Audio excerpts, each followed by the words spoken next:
Hello everyone. Hope you all have seen the first part of my lecture video and have gone through it and book also. Now I'm continuing with the further sub branches of the different subcategories of branches of the abdominal aorta.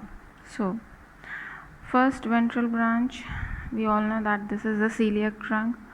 Second ventral branch is superior mesenteric, and the third ventral branch is the inferior mesenteric. We will study all these three ventral branches and their sub branches and their supplying organs also. So first of all, the celiac trunk, it is giving three branches. First one is the left gastric artery that goes upward towards the stomach and reaches up to the cardiac end of stomach. Here it gives esophageal branches also. Then it further returns downwards within the lesser omentum of the stomach along the lesser curvature, and within this omentum itself along this lesser curvature it anastomoses with the right gastric artery. This is the right gastric, this is the left gastric. Left gastric is coming directly from the celiac trunk. The next branch, that is the largest, this is the splenic artery towards the left side. The splenic artery on its way is giving out several pancreatic branches, and one of the pancreatic branches becomes very large, known as arteria pancreatica magna. Then at its terminal end, it is giving out left gastroepiploic artery. Going upwards, these are the short gastric arteries that are supplying the cardiac end of the stomach, and at its end it is dividing into several splenic branches supplying the spleen. Then on the right side, the celiac trunk gives out the common hepatic artery that is going towards the liver. Then this common hepatic artery further giving out the right gastric artery. So the left gastric is directly branch of celiac trunk, and right gastric is coming out from the common hepatic artery. Both these are anastomosing with each other. Then this common hepatic artery, after giving out this right gastric, it is giving further sub branches, that is right gastroduodenal artery going downwards, and this hepatic artery proper going upwards towards the liver. So this hepatic artery proper lies within the free margin of the lesser omentum along with the common bile duct and portal vein. This hepatic artery proper further divides into right and left branches coming out from this right sub branch of the hepatic artery proper. This is the cystic artery supplying the gallbladder. So common hepatic divides into gastroduodenal artery and hepatic artery proper. This gastroduodenal artery further giving out right gastroepiploic artery. This is anastomosing with the left gastroepiploic artery that is coming from the splenic. Then it further gives out here the superior pancreatico-duodenal artery, because here this artery is lying in the relationship with the pancreas and duodenum both.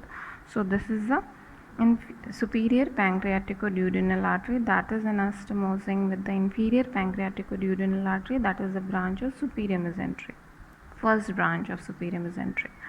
So the next branch that is coming out from the abdominal aorta is the superior mesenteric at L1 level, approximately 1 centimeter below the celiac trunk. The first branch that is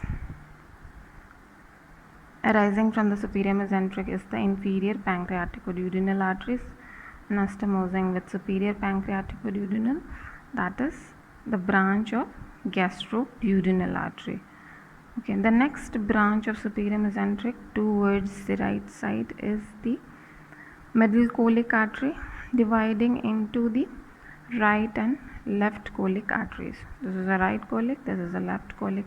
Right colic is anastomosing with the another branch, that is the middle colic. It's ascending branch. So superior mesenteric artery is giving first branch inferior pancreaticoduodenal, next branch is the middle colic, then another branch is the right colic, and then the last terminal branch is the ileocolic artery. Okay. So these are further anastomosing with each other via ascending and descending branches over there. This terminal branch ileocolic artery further subdivides into the cecal and appendicular branches. These are the posterior cecal, anterior cecal and appendicular artery.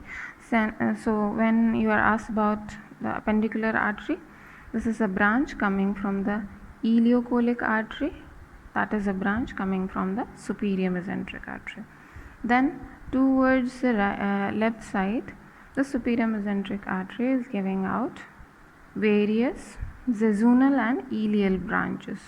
So these jejunal and ileal branches are arising from its convex left side, and they immediately enters into the root of mesentery over here. So in continuation with the previous lecture, here we will discuss about the inferior mesenteric artery, that is the third ventral branch. Immediately after its origin, it goes towards the left side of the abdomen. Then it gives its first branch, that is the left colic. This is the left colic, number 22. It is further giving out the ascending and descending branches. Ascending branch goes upwards and it anastomoses with the left colic branch of the middle colic artery of the superior mesenteric artery. So superior mesenteric and inferior mesenteric, they are anastomosing through this channel. This is known as marginal artery of Drummond. This is asked to you in MCQs as well as in the theory paper. That is, what is the marginal artery of Drummond? This is an anastomotic channel formed by the colic branches of the left colic branch of this middle colic artery and left colic branch of this inferior mesenteric artery.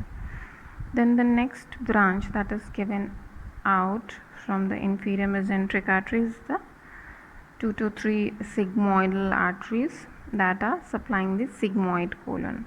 Then the main continuation of the inferior mesenteric artery is the superior rectal artery.